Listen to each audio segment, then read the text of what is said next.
Hey, it's us. Me, JT. And I'm Michael B. Oh, Michael, because it's Sunday. And this is a different show. A different show. Than what we trying to be censored today. Mm-hmm. That's not gonna be hard for me, but might be. Michael B. Oh, excuse me, Michael B. No, I know how to censor myself. I guess, but we I'm trying to do something a little bit new. I think might be Michael. I'm about to grab this bottle. See, that's not Christ-like. Already. You just lied to the people already. I know how to sense myself. But anyway, we've been watching the Sheards, mm-hmm. and I think that today was like the second episode. Yeah. And so we give our small thoughts on this show. From what I've said from the first episode. Well, kind of give a synopsis of like who the Sheards are, like what the show is about before we kind of say. Oh, go ahead. Don't ask me. Just go ahead. Well, it's about the Karen Clark Sheard and her. It seems like it's more about her daughter and the kids. The kids more so than anything. For those who are into gospel music, Karen Clark Sheard was a part of the Clark sisters. I mean, if you know anything about gospel music, I'm sure you've heard at least one song of theirs and know how influential they are in the gospel community. So this show is basically centered around that family, just Karen Clark and her husband, who's a bishop, her daughter Kiki Sheard, who's trying to come out of being like the little girl. Karen's daughter. Right. Their son, I think his name is J. Drew. Mm-hmm. What's the father? You know the father's name? Bishop J. Drew. Oh, okay. So that's basically what the show is about. And what was your impressions on like the first episode? The first episode was pretty good. It gave you a little insight into the family. But I have a lot of family members that that are ministers and preachers' kids, cousins and whatnot. So it's really nothing that far fetched. Mm-hmm. Yeah, from what I've seen. At least I know 2 of your uncles are over churches, and you got several uncles that are actual like ministers, but not ministers of churches. So yeah, I got about 5 of them that pastors. So it's a lot of them. And like the first episode was basically showing us. Introducing the characters, like we found out. Well, I've heard of Kiki. I don't think I've ever even heard of any of her music though. But evidently, she's dealing with her weight. Yeah, weight problems, along with trying to get out the shadow. Yeah, of her parents or her mom really, and want people to look at her as an adult. The son, J. Drew. The father wants him to be a bishop, wants him to go into ministry. He wants to be, I think, a music producer. Or something like that. He want to do his music, and you get that feel that he want to do more secular. I get that feel, So, cause the way he talks is like he don't want to do anything that has to do with the church. Because how it is, I guess his dad is a bishop, and I guess he's going for. Office over what was it? Was it Church of God in Christ? Tell me something, because I don't want to tell you no lies. Not on this show. I guess he's trying to go for some position that's high ranking, in whatever denomination that he's a bishop in. Yeah. And so I guess it puts more pressure than what they already have. People already look at him now, because he's the bishop's son. But now that his dad's trying to get, I guess, a higher ranking now. Really, everybody's got their eye on him. But that's the last thing he want to do is be with the church. And I think they kind of had to reel him in. We found out on episode 1 that he had a little son out of wedlock. I'm assuming it's out of wedlock. Yeah, they ain't married. Okay, I'm like, I don't know if they were married and then got divorced. It didn't work. But he had a son out of, and it was looked down on him. Somewhat. Yeah, had a son with one of the church members. That's usually what happens. Is that usually how it happens? So I think had that not happened, maybe he'd be further towards like stepping his way outside the church, but casting that little shadow or that doubt over his family. You know, he probably had to stay reeled in. You know, for at least for right now, I got to keep doing the church thing. Yeah. You know, to kind of get back in good graces with the church and with my father, my family. But then when people forget about the fact, or forgive me, that you know we had a baby outside of wedlock, then I can go and do my own thing.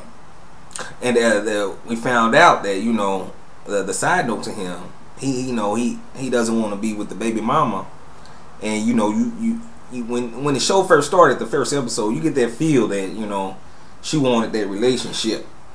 Yeah. You know, and then towards the end of the first episode, you know, you find the real that she really do. You know, she don't want to just be the baby mama. She wants them to be good friends that could possibly get back together. She wants their relationship to get back to where it was. I guess when she want a ring. Or that. She says relationship, but that's really, you know, she, you know, friends. She want a ring. You know, that's the bishop's son, and 10 years that she keep on saying. We got 10 years together, and so, you know, she want that ring going. One thing I noticed about the show is we really don't get into like the lives of the parents. Like we don't talk. They don't. I guess they talk to the mother, you know, Karen Clark, but. I mean, I don't think I've learned anything, or she had very small parts. You know, I read a little synopsis on it, and so I think that's purposely done. You know, they're concentrating on the kids. You know, plus I'm pretty sure they got busier lives too. You know, her with the Clark sisters and her. And then it might not even be if it was the parents. I think the father would give us some comic relief every now and then, but just them two, I think it'd be a kind of boring show. In a scripture or two. Like I could have watched the word for this. TBN, you know that. Yeah. But you know, you want a younger audience, and so of course you're gonna want to know what the 20-somethings are doing. Right. And so you know that of course it's still a show, and so you know they want those ratings, and so that's pretty much all what happened on that first. You know, introducing everybody to what's going on in the family and everybody in the lives of the family. The second episode we just watched, I guess a lot of them went their separate ways as far as their careers right now, as far as doing different stuff. And I think Karen went out to Philadelphia with Philly? Yeah, and her son that he played the drums for the Clark sisters. It was Philly. Okay, I don't know why I thought it was Chicago, but if it wasn't, it wasn't. I didn't see Chief Keef. So why would he be there at the gospel thing? He locked up anyway, ain't he? Oh, that's probably why. I didn't see Chief Keef. Yeah, they had a performance. The Clark sisters had a performance in Philadelphia, I guess, and then Kiara Sheard was traveling to London to do a performance or two over there. Now, part of a little bit of an issue that came up was the fact that Kiara was taking Jay Drew's baby mama on this trip to London. And Jay Drew, he wanted to go himself, but he couldn't because he had to go with the mama because he's a drummer. But he also didn't want his baby mama to go because, I think I can agree with what he was saying. If she keeps hanging around with my family, and we invite her to all the family functions, and she's gonna think that she's a part of our family. And but on the flip side, you know, she kind of is a part of the family because I have a baby by her. She's somewhat. I mean, she's the baby mama, but you don't have to be there. I mean, you're not. She don't have to be at all. You ain't around her family. But I don't want to be with her. But you know what I'm saying. But I see his frustration. He just want her to be the baby mama, and she wants to be part of the family. If I want to do something with my child, let me bring him over. You don't have to be there all the time. Just go somewhere. You know, we just need to see you on birthday parties. You know, Easter Sunday, the christening. But she there though. I think she in the choir. She at the church, and so you know it was just the. And see that's part of his mistake. Yeah, that's what I'm saying. Getting with somebody who goes to the church. Maybe he thought that, you know, once they broke up, she would leave the church. But, you know, I mean, why do all of that? He should have hooked up with some ratchet chick outside in Detroit. They got him in Detroit, and so. Oh, do they? Yeah, and so just. But he found her. And evidently, I mean, it was something about her initially. Well, it probably didn't even have to be. I'm pretty sure when you're young. It didn't have to be. But, but we know. Now, Kiera and they go over to London. And she takes her manager's with her, Holly, and then also George, her hairstylist or makeup artist dude or something.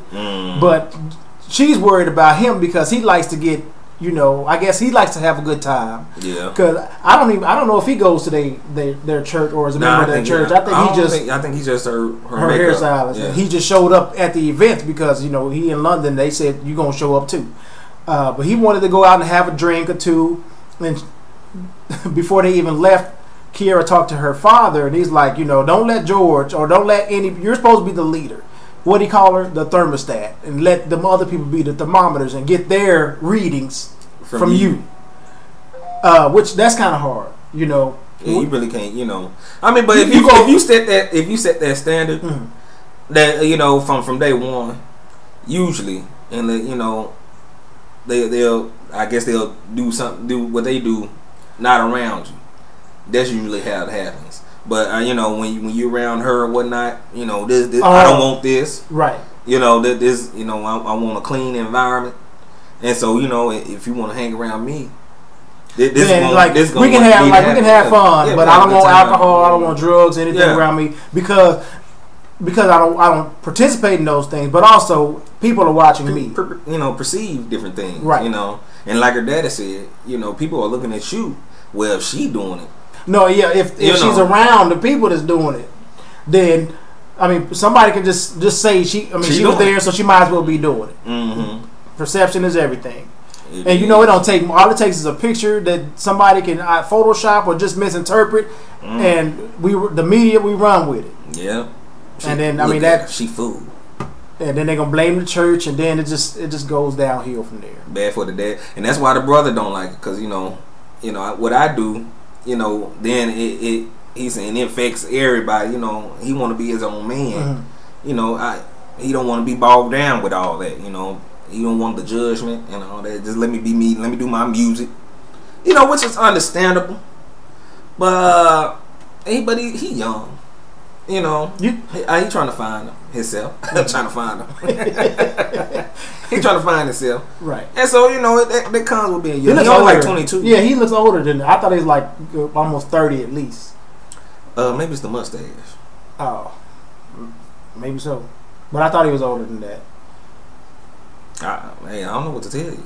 I mean, you ain't got to dwell on that. Oh, okay. Your eyes went like you was. No, like you was thinking about it, so like you was waiting on me to give you some wisdom. I've seen his what you call his birth certificate. No, but then what else happened on episode 2? They went to Philly and performed, and it was just a regular Clarkson's performance. We got to see. I like that song that they perform. I feel like they perform it at a lot of award shows when they show up. Whatever song that is, yeah. It's called "I'm a Witness." Is it? I don't know. You supposed to know. You supposed to be filled.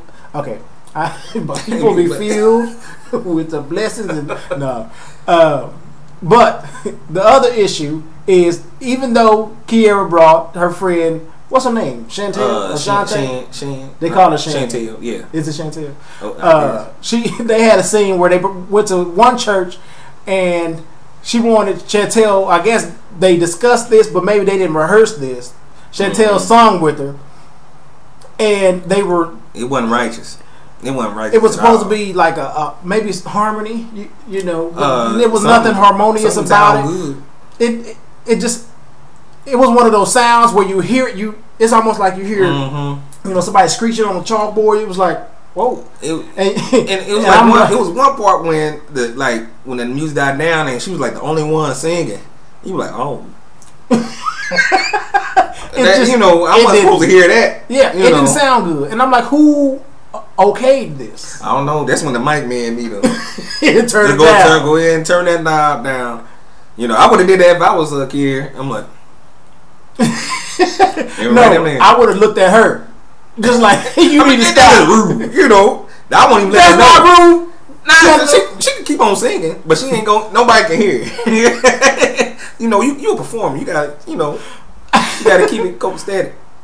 But no, she didn't sound good at all. And I felt like, you're trying to reinvent yourself. You're trying to show people what you can do by yourself. Mm-hmm. And this is the kind of performance you put on. Kiara did good. But mm-hmm. I'm telling you, I would have had to tell her to shut up. But then they talked about it. The manager. In the name of Jesus? No, you ain't got to say it in the name of Jesus. You can say, I'm going to do a solo. No background needed. They talked about it. The Holly, the business manager, was like, how do you think that went? And Kiara, I felt like she was kind of wrong for the way she talked to the girl. That was real. It was real, but it was wrong. But how else would she get known? Because how else would she have known? You just told her that you gonna tell her to shut up. Yes, I would have. But I'm not on TV, and I'm also not a star. But I think it was simple and direct. She said, "What did you think? How did you sound?" Did you sound? She said you should have sung like you were singing below me, and you don't sound good down there. And she was like, "Well, how do you think you did?" I think I did good. All right. And she's like, "No, you didn't." And that's cool. No, it was the way she said it was like you can't sing. I don't know why I brought you over here. Take your note. You're horrible and move on. You need to die. That's how she said it. You need to die. And then go try to give her a high five after that. Cause she did. Cause the next one she was alright. It worked. No, I don't think so. When you professional, I couldn't even hear her on the next one. Because she told the mic dude. Okay, today. Well, that's what she should have did in the first place. She didn't know all that mess was gonna happen. And so this time she was prepared. She told the mic dude, put hers at a 2. Last time you had her at 8, and we know how that is now. And even at the next performance, when they were, she wasn't even singing half the time. But when they were that performance didn't sound that great either. It started out. I'll say it started out wrong. And she asked the people to they had turn up the track. Yeah, and plus she had the girls on there. Because they were like her background. Well, I don't know if they're African. They had on African dresses and they kind of look. Are they Africans? They looked African. British Africans. There's a lot of Africans in England. Is it? Just a little side note. But it started out pretty shaky, and then you saw the businessman. She was looking around like, "Where's the sound coming from? Like, is the devil in here? What's going on?" But once they turned up the track, and Kiara she knew she had to pick it up. She knew she had to take charge of what was going on. Cause they was just out. They was ruining her performance. I felt like when they got in the back and she said, "How you feel?" It was kind of weird. And I felt her on that. That one church, the African church. And plus the pastor's daughter, she was about to leave and she started like, "And where are you going? Like where you think you going? Yeah, you ain't through performing. We ain't got our money's worth." Hey, I'm like, I just visited Jesus 10 seconds ago. You gonna make me turn my car off and get somewhere else? Get back out. Yeah, Jesus about to be stayed right there. Hold on, and I'm about to do my business with you. That's not what you're supposed to do. It ain't. But hey, I guess it was a test. The Bible and she did say it was a test. It was, yeah. Cause but you saw the attitude in the little girls. Yeah. I'm like, she didn't even look like old enough to be even talking to grown folk. She had that because probably she the pastor daughter, and so I guess they had she get away with her too. Pastor's daughters, feeling haughty and feeling what? I don't know. I was trying to go British. Haughty. I don't know. It's the English episode, so I try to give your little accent. Yeah, I try to give my accent. Don't do it. Which brings us to the radio. Oh, when she went on the radio when show. She tried to do her, it was cussing, Kiara. obviously. And what was the word? Bloody. That's how she said. The one word that she said it in a nice little English accent. Yeah. And the rest of them, she sound like a American. Mm-hmm. And I don't know what she was trying to repeat from him. He was saying like something. He just said a sentence. I couldn't understand anything he was saying. Really, you don't know what's going on there. And I'm like, what? Are you talking English? I guess he is. Yeah. He was doing that African English because he got off that boat like 2 weeks ago, and decided he wanted a radio station. Cause that dude, I couldn't understand not one word except accent. And he said bloody. All right. Mm-hmm. She said bloody. Oh, bloody. I'm like, no. How you go? And they're gonna switch. I guess it's a bad word or a bad phrase or something. Yeah, I guess it's I guess like the F word in you know in English terms, in British terms. I'm tired of this English. But that's funny. She said that on a gospel show. Yeah. What does bloody mean? I was like, what made her even ask? Yeah, I guess somebody cussed them out while they were there. And then remember the scene at the bar. You know, she after the first performance, she showed up. Her George and Shan. It's gonna be hard for me to remember that Shan. That's easy. Oh, what's the regular name? Chantel. See, Shan. Anyway, they at the bar and you know George drink. He thought, well, we got he gonna pull this little. All of a sudden, like it's advertising. I got this shot for you. Had it with the salt and everything. So you know some tequila, because you don't take just anyway. She was like, I'm not taking that. Then he was drinking some wine. She tried to pour some salt in his wine. He said it made it better. I like my wine salty. And then so she poured some hot sauce in it because she didn't want him to be drinking around her because people are watching. And if you pan the scene, I mean, it was cameras they got cameras, but if you look at the crowd, everybody's looking at them trying to see what's going on, who they are. So you know there was some cameras out. Somebody's watching. And so, you know, what you think about the show so far? You think it's going to be? You think people are watching? You think it's going to be successful? How they gave us like the previews of the show, it seemed like it's more like some extra gonna go on, you know. And so I think right now is like it's just nice and white picket fence right now. Okay. You know, but you know the temperature's about to go up, and so that's what everybody else is waiting on. You done gave me a little taste of it, you know, with the previews and stuff, and so that's what we waiting on. You know, the baby mama issues, the son and the daddy, her and I guess her weight. I don't know, and so we'll see what happens. But she, you know, she's a nice looking young lady. She's very pretty. You know, she's a little bit stout, but I can dig it.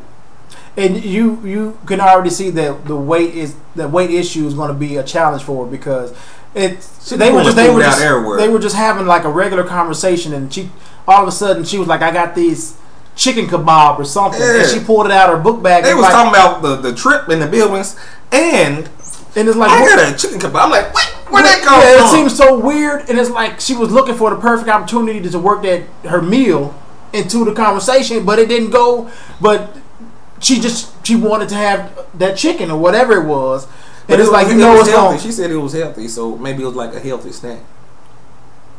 You know, it just didn't seem like snack time. I'm just saying that you know, between meals it's snack time. I'm talking about in the mid conversation. It's like you stopped what I was saying to tell me that you got a chicken kebab. That's what I'm saying. I think this is going to be an issue for her. And then she talked to her mom. She's like, she don't really want to exercise, so why not just have the surgery? And evidently her mom had the surgery before and almost died. Yeah. And she said she didn't want her daughter to go through that. And hopefully that kind of deterred her from wanting to take the easier route.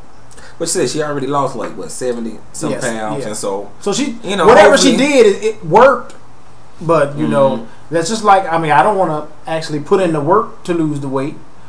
So if they had like a, you would think she'll have like a personal trainer, you know, but maybe she don't have time for change. Man, regular stars got time. Okay, why not? Maybe that's how she lost to 70 with a personal trainer. I mean, well, whatever worked back then, I'm sure will continue to work. But she need to go ahead. She has to make it.